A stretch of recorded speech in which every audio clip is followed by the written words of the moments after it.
Sudhir all in one YouTube channel को आपण को स्वागत। आज आम Sudhir all in one YouTube channel को आपण मानक स्वागत।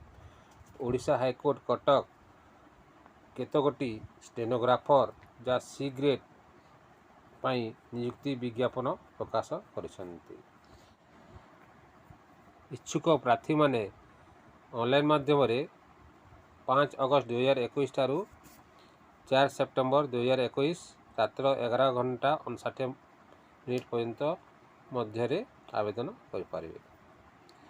ऑनलाइन एप्लिकेशन करने आपण माने www.orishahighcourt.nic.in रे आवेदन करेंगे। यही स्टेनोग्राफर पदवीटी ग्रुप सी अंतर्भुक्त एवं यही पदवी पाई 25,000 रु 81,100 पर्यंत दरमा तो सहित डियरनेस अलाउंस बा डीए एवं अन्य भत्ता अलाउंस मध्य ओडिशा गवर्नमेंट द्वारा धार्य। पदवी संख्या 29, unreserve category 15, schedule caste 5, schedule tribe 6, SC BC प्रार्थी 3।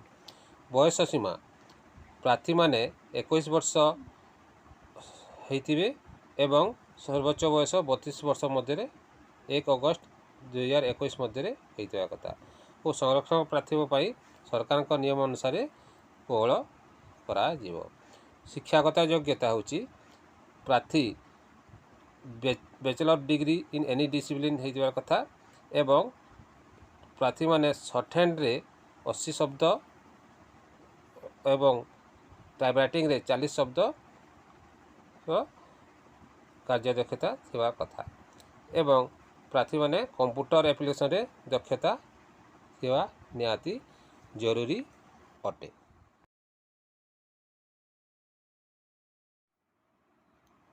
केमिति एप्लाई करिवे?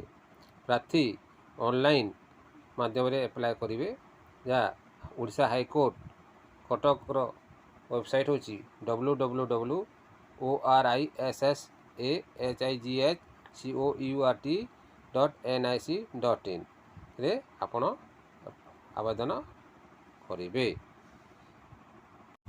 प्रार्थी माने डिटेल विज्ञप्ति पाई एई हाईकोर्ट रो वेबसाइट रे पाई परिवे। प्रार्थी माने सठिक तथ्य प्रदान करेंगे एवं एथारे एडिट किंबा चेंज ऑप्शन दिया जिवो नहीं से सावधान सहित अप्लाई करेंगे।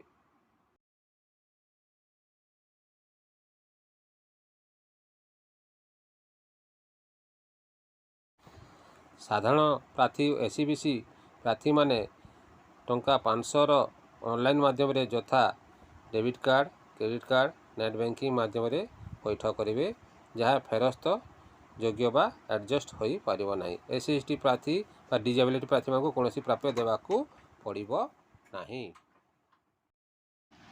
आवेदन शेष तारीख होची ऑनलाइन माध्यम 4 सेप्टेम्बर 2021 रात्र 11:59 मिनिट पर्यंत। विभिन्न नियुक्ति समाचार पाई आम चैनल को देखंतु, सब्सक्राइब करंतु, लाइक करंतु, शेयर करंतु। धन्यवाद।